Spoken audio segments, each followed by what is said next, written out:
Hello students, हम last class में mechanical properties of solids chapter कर रहे थे। आज हम उसी चैप्टर को कंटिन्यू करेंगे और हमारा नेक्स्ट टॉपिक है applications of elasticity.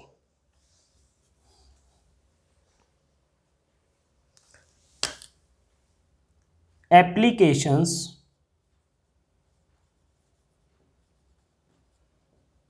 Of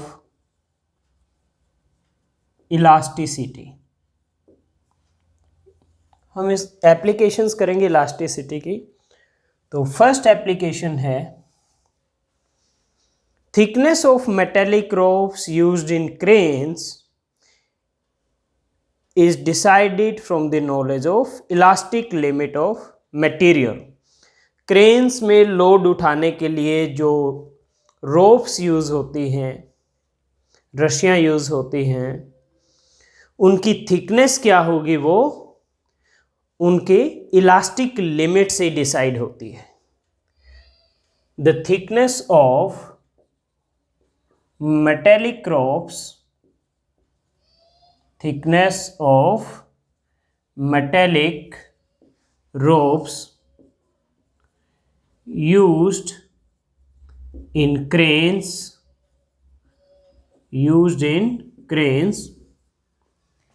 to lift heavy load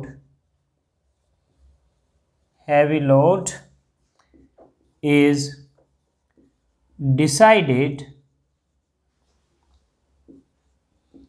with the help of knowledge of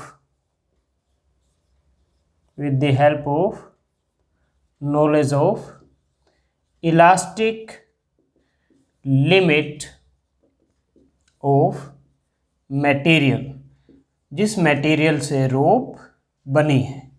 for example आप लोड जो है वो 10⁴ किलोग्राम इतना लोड उठाना चाहते हैं क्रेन से, तो इसके लिए जो रस्सियाँ आप डिज़ाइन करेंगे उनकी थिकनेस आप एक सेफ्टी के साथ डिसाइड करेंगे। तो मान लीजिए आप रस्सियों की जो थिकनेस होगी वो इस तरह से डिसाइड करेंगे कि इसका 10 गुना भी अगर आप उठाओ तो वो रस्सियाँ ना टूटे। ओके, तो safety factor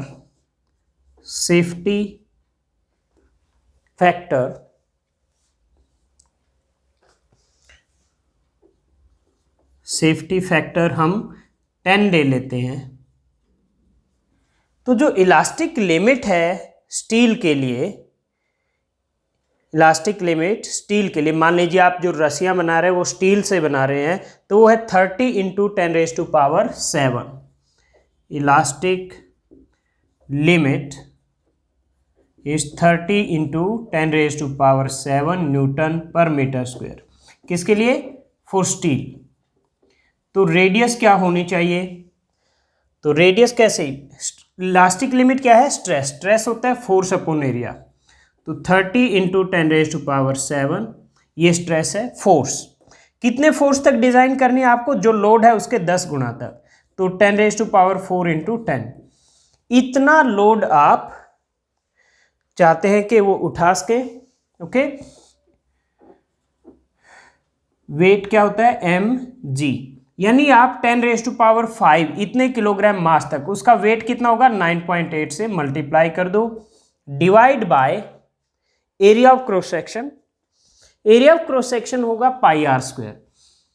area of cross section क्या होता है? πr²। पाई की वैल्यू 3.14 × r²। तो यहां से आप r की वैल्यू निकाल सकते हो। तो r² आ गया आपका 10⁴ × 1 10⁵ × 9.8 डिवाइड बाय 3.14 × 30 × 10⁷ +7 है ये। तो r क्या हो जाएगा? इसका under root 10⁵ × 9.8 by 3.14 into 30 into 10⁻⁷। और अगर आप इसको सॉल्व करोगे तो ये आएगा 0.032 मीटर, यानी 3.2 सेंटीमीटर। तो इतने सेंटीमीटर रेडियस की स्टील वायर आपको, स्टील रोप बनानी पड़ेगी इतना लोड सेफली उठाने के लिए। तो ये है पहली एप्लीकेशन। दूसरा है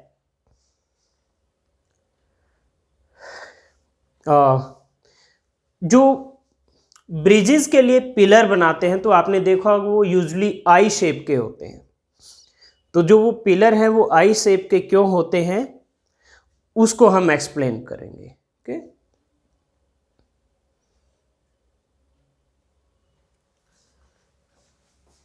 second, pillars for bridges are of I shape. मान लीजिए आपके पास ये एक बीम है, ये एक बीम है। जब इसके ऊपर से ट्रैफिक गुजरेगा तो क्या होगा, ये बेंड हो सकता है इस तरह से। ओके, इस तरह से बेंड हो सकता है बाय दिस अमाउंट, इतना बेंड हो सकता है। मान लीजिए ये डेल्टा है, ये क्या है, डेल्टा।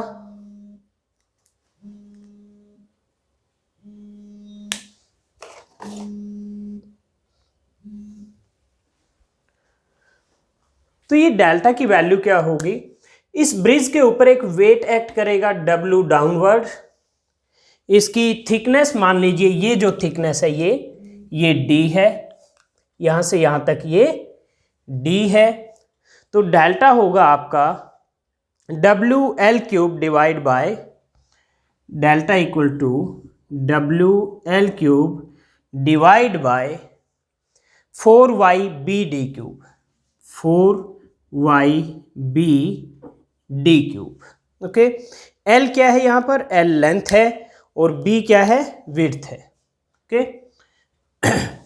ये लेंथ L है यहाँ से यहाँ तक, और इसकी जो थिकनेस है वो D है और विड्थ है वो B है। हम इसको 3 डायमेंशन में अगर बनाते तो ये आपको B भी दिखाई दे जाता, जो कि इसकी विड्थ होती। तो स्टूडेंट्स, ये डेल्टा मिनिमाइज करने का क्या तरीका है, डेप्थ बढ़ा दो आप, D क्या है, डेप्थ, और L क्या है, लेंथ। L है लेंथ और D है डेप्थ। डेल्टा क्या है, डिप्रेशन इन बीम, और W वेट है, Y है Young's modulus of the material जो बीम को कंस्ट्रक्ट करने के लिए यूज किया गया है। तो आपको जो ये डिप्रेशन है डेल्टा, ये कम करना है। तो delta can be minimised by increasing D, क्योंकि इनवर्सली प्रोपोर्शनल टू D³ है, by increasing depth. Delta can be minimised by increasing depth D। लेकिन उससे एक प्रॉब्लम होती है कि ये आपका बीम है, अगर ये डेप्थ बढ़ा दोगे आप D, तो ये बीच में से ऐसे बेंड हो सकता है इस तरह से। इसको बकलिंग कहते हैं, इस प्रॉब्लम को कहते हैं बकलिंग। तो हम यहाँ लिखेंगे, but a large depth has a tendency to bend under the weight of moving traffic. But a large depth has tendency to bend under the weight of traffic. This is called buckling. This is called buckling. तो इस problem को buckling कहते हैं। तो depth बहुत ज़्यादा अगर आप बढ़ा दोगे तो बकलिंग की प्रॉब्लम हो सकती है। इसलिए सबसे अच्छी जो चॉइस है वो है आई शेप्ड। ओके, तो इसलिए बेस्ट चॉइस क्या है, इस तरह का beam banana.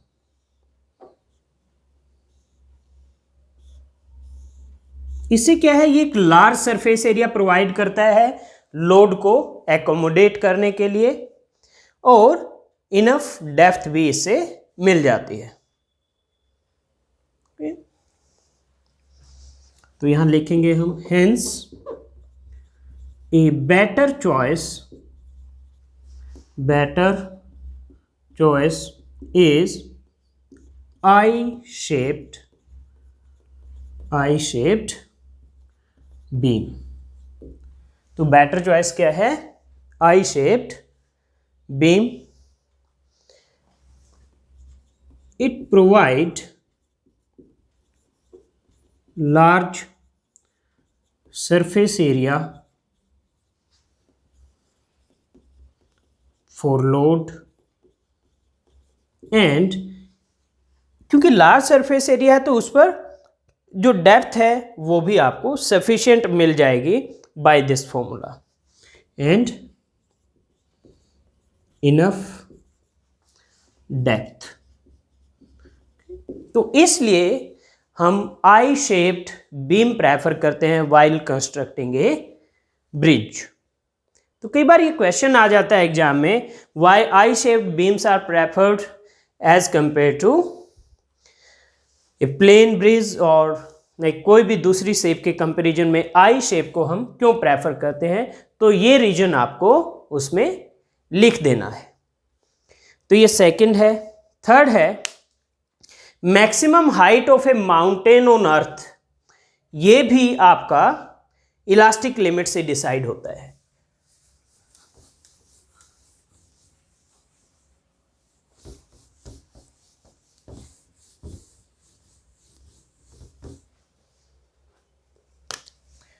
Number 3, maximum height of a mountain on earth।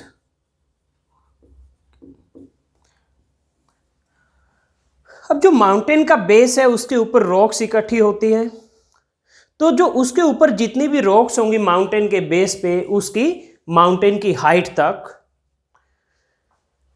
उनकी वजह से जो स्ट्रेस होगा that should not be more than shearing stress of the rocks. At the base of mountain, stress due to all the rocks on the top should be less than shear stress at which rock begins to flow. At the base of the mountain,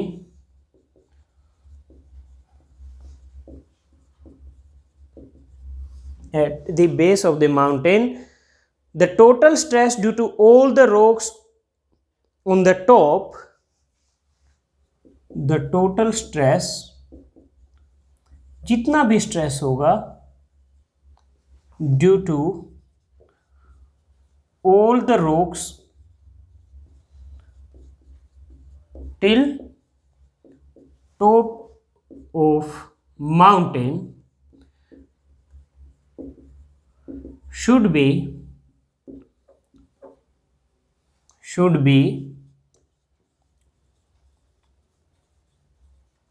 less than shear stress at which rocks begins to flow.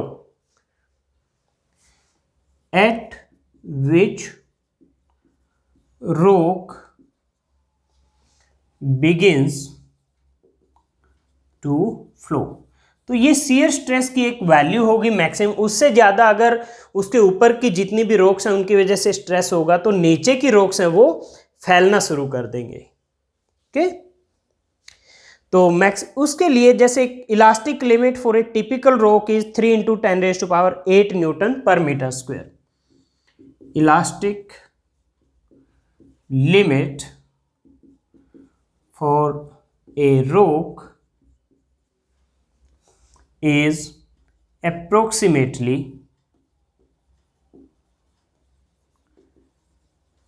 3 into 10 raised to power 8 Newton per metre square and density होता है 3 into 10 raised to power 3 and density is 3 into 10 raised to power 3 kilogram पर cubic metre. तो आपको पता है P equal to H रो जी, ये formula, तो H हो जाएगा P बाय रो जी। तो P क्या है? प्रेशर। प्रेशर होता है फोर्स पर यूनिट एरिया, और फोर्स पर यूनिट एरिया क्या होता है? स्ट्रेस। तो मैक्सिमम स्ट्रेस की वैल्यू ये अलाउड है 3 into 10 raised to power 8 divide by density की ये वैल्यू है 3 into 10 raised to power 3, और G की वैल्यू आप 9.8 ले लो या 10 ले लीजिए, जैसे आपको ठीक लगे। तो ये 3 से 3 कैंसिल, तो ये 10 raised to power, ये अराउंड अप्रोक्सीमेटली 10,000 किलोमीटर आ जाता है। तो अर्थ पर किसी भी माउंटेन का मैक्सिमम हाइट लगभग 10,000, सॉरी किलोमीटर नहीं, मीटर, 10,000 मीटर आ सकता है, विच इज 10 किलोमीटर। और यही हाइट अप्रोक्सीमेटली माउंट एवरेस्ट की है। Okay, this is same as, approximately same as height of Mount Everest, says approximately same as height of Mount Everest, Mount Everest। Okay, तो maximum height अर्थ पर किसी mountain का लगभग 10 kilometre हो सकता है, और यही हाइट अप्रोक्सीमेटली माउंट एवरेस्ट का है, माउंट एवरेस्ट। ओके, तो ये थर्ड एप्लीकेशन थी।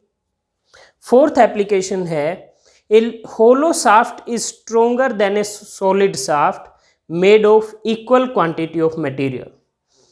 एक होलो शाफ्ट है, एक सॉलिड शाफ्ट है, तो ये कहता है होलो ज़्यादा स्ट्रोंग होगी सॉलिड से अगर दोनों में क्वांटिटी ऑफ मैटर इक्वल लगा है। ओके, तो फोर्थ पॉइंट मैं पहले इरेज कर देता हूँ उसके लिए इसको।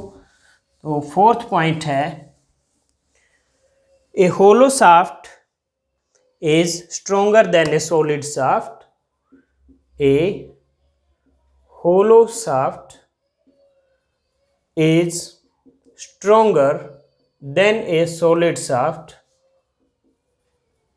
than a solid shaft, than a solid shaft if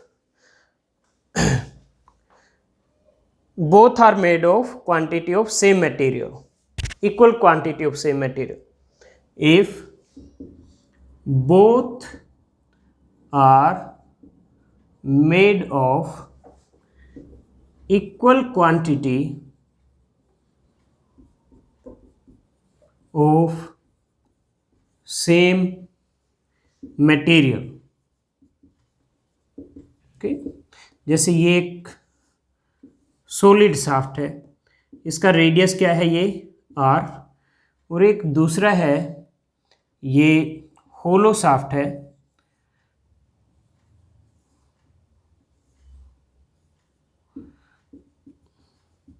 इसका ये इनर रेडियस R1 है और ये आउटर रेडियस R2 है। ये R1 है और ये इतना R2 है। ओके, और दोनों में की जो लेंथ है वो L है। तो स्टूडेंट यहाँ पर एक फॉर्मूला बताऊंगा मैं आपको। ये फॉर्मूला है torque required to twist a shaft, torque, अगर इसको ट्विस्ट करना हो इस तरह से तो उसके लिए कितना टॉर्क चाहिए होगा। torque required to twist a shaft is tau equal to पाई नेटा r की पावर 4/12। ये सॉलिड के लिए है, r रेडियस है, नेटा इसका मॉडुलस ऑफ रिजिडिटी है, l लेंथ है, इतना टॉर्क चाहिए। और फॉर होलो शाफ्ट मैं इसको टाउ प्राइम लिख देता हूं। ये क्या होगा, पाई नेटा r2 की पावर 4 माइनस r1 की पावर 4/12। ये टॉर्क चाहिए होगा होलो शाफ्ट के लिए।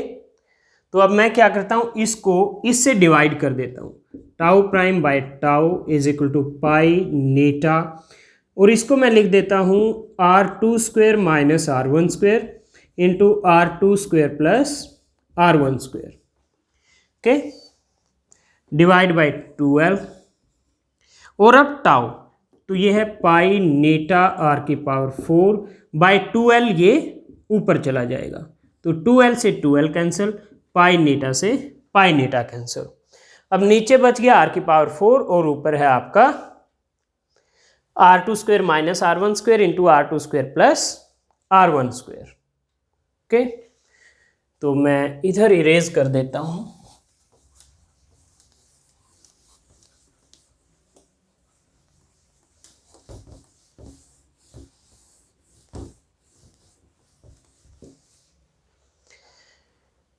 ओके स्टूडेंट्स, अब हमें ये बताया गया equal quantity of same material, यानी उनका जो वॉल्यूम ऑफ मटेरियल है वो सेम है। If amount of material is same, तो pi r square l volume of solid shaft is equal to pi r2 square minus r1 square into l volume of hollow shaft. तो यहाँ पाई और l दोनों तरफ cancel, तो ये आ गया आपका r square is r2 square minus r1 square. मैं यहाँ यूज कर लेता हूँ, तो tau prime by tau is equal to r2 square minus r1 square को मैं r स्क्वेयर लिख देता हूँ into r2 square plus r1 square divide by r की पावर 4। ये बाकी सब कैंसिल आउट हो गया था, तो ये r स्क्वेयर से ये कट के क्या आ जाएगा, r स्क्वेयर आ जाएगा नीचे, तो ये आ गया r2 square plus r1 square by r square, okay. अब जो आपका r2 square plus r1 square है वो तो ग्रेटर देन r स्क्वेयर है, क्यों, क्योंकि r2 square minus r1 square r square के इक्वल है, तो r2 square plus r1 square is greater than r square, तो ये क्या हो जाएगा, ग्रेटर देन 1, तो tau prime is greater than tau. तो टॉर्क आपको होलो शाफ्ट को ट्विस्ट करने के लिए ज्यादा चाहिए, सॉलिड के लिए कम चाहिए, okay. So torque required to twist, इसको शाफ्ट की जगह आप सिलेंडर भी वर्ड यूज कर सकते हो, to twist hollow cylinder is more than torque required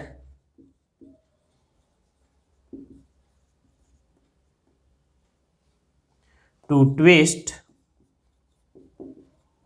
solid cylinder। तो इसमें ये क्वेश्चन आ सकता है इस तरह से, so that torque required to twist a hollow cylinder is more than torque required to twist a solid cylinder, या फिर hollow shaft is stronger than a solid shaft. तो आपको ये एक्सप्रेशन करके दिखाना है। ये स्टूडेंट अगर अभी भी आपको समझ नहीं आया तो देखिए मैं आपको बता देता हूँ, r2 square minus r1 square क्या है, r स्क्वेयर के इक्वल है।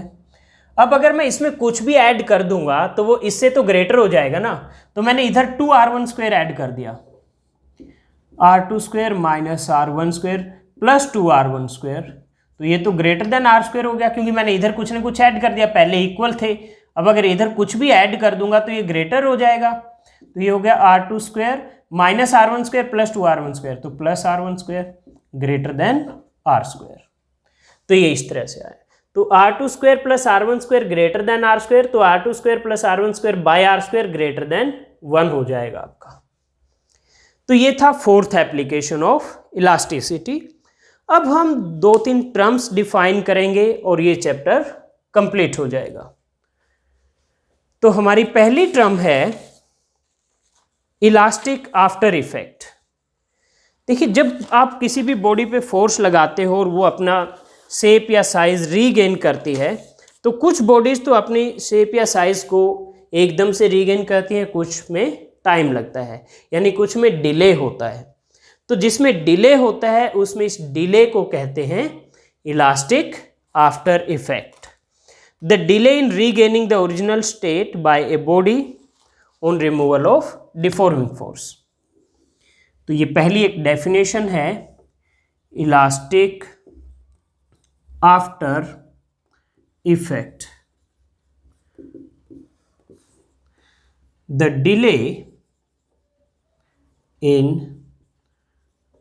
regaining the original configuration से हमारा यहाँ मतलब है शेप और साइज से।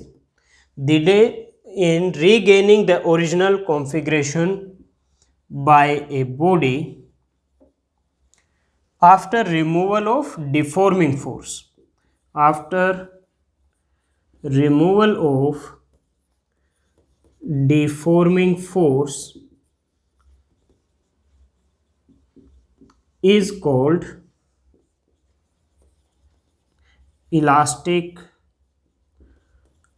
after effect। elastic after effect। दूसरा है इलास्टिक फैटीग। ये क्या है, डिस्कस करते हैं ये भी।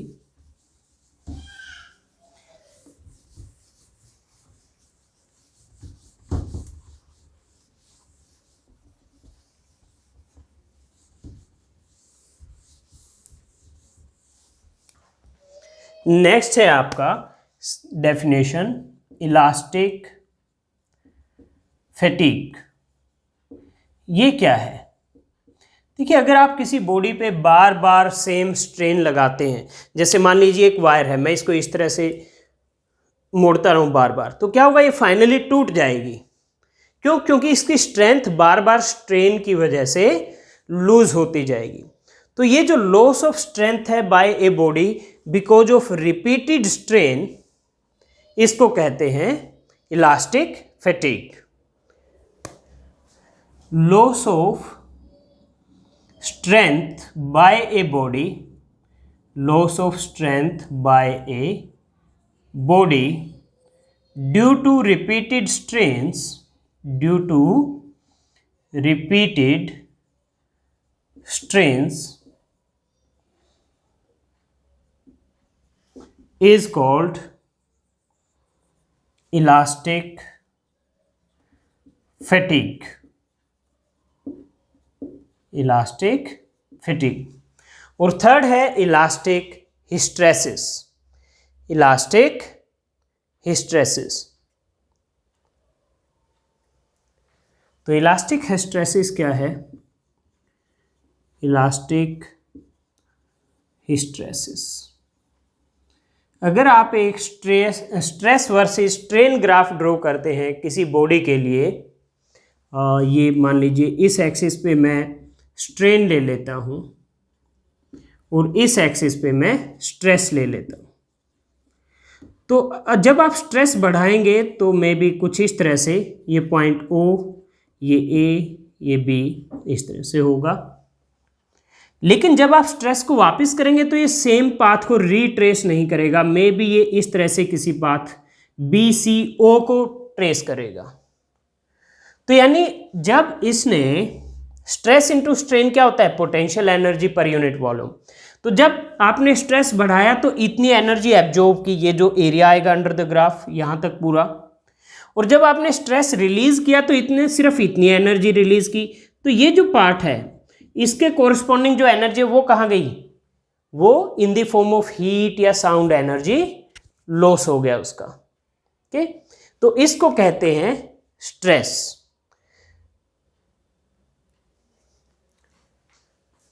तो ये क्या है, the stress strain curve is not retraced upon reducing strain। अगर स्ट्रेन या स्ट्रेस को आप रिड्यूस करते हो तो ये कर्व दोबारा से सेम रिपीट नहीं होता। This is called elastic hysteresis. Elastic hysteresis. Okay, तो जब आप फोर्स अप्लाई करते हैं, स्ट्रेस अप्लाई करते हैं, यानी मान लीजिए कोई सी बॉडी को आप स्ट्रेच कर रहे हैं, तो ओ ए बी क्या रिप्रेजेंट करता है, वो रिप्रेजेंट करता है energy absorbed during stretching of the body, and B C O represent करता है energy released by body during regaining the position. तो जो शेडिड एरिया है इसमें, जिसको मैंने लाइन से ड्रॉ किया, वो क्या रिप्रेजेंट करता है, energy lost during one cycle of stressing and distressing. Okay, O A B represent energy absorbed during stretching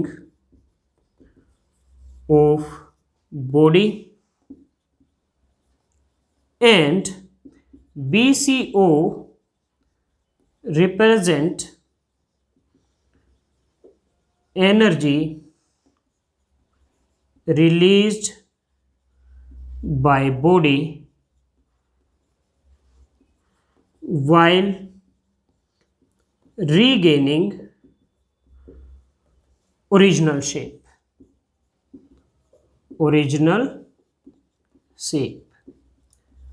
तो ये जो शेडिड पोर्शन है, ये वाला shaded portion of graph represent heat loss during this cycle of stretching and distressing.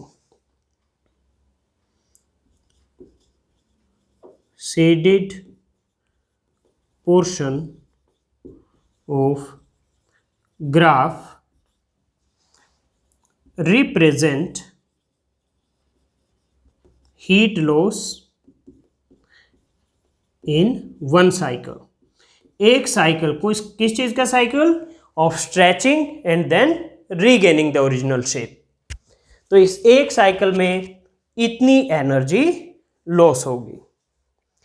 तो students, ये था हमारा top chapter mechanical properties of solids. तो ये हमारा चैप्टर कंप्लीट हो गया है। अब हम नेक्स्ट क्लास में मिलते हैं नेक्स्ट चैप्टर के साथ। तब तक आप इस चैप्टर को अच्छे से प्रैक्टिस कीजिए, न्यूमेरिकल प्रैक्टिस कीजिए इसका, और आपको कोई भी हेल्प है तो हमसे कांटेक्ट कीजिए। तो नेक्स्ट क्लास में मिलते हैं आपसे।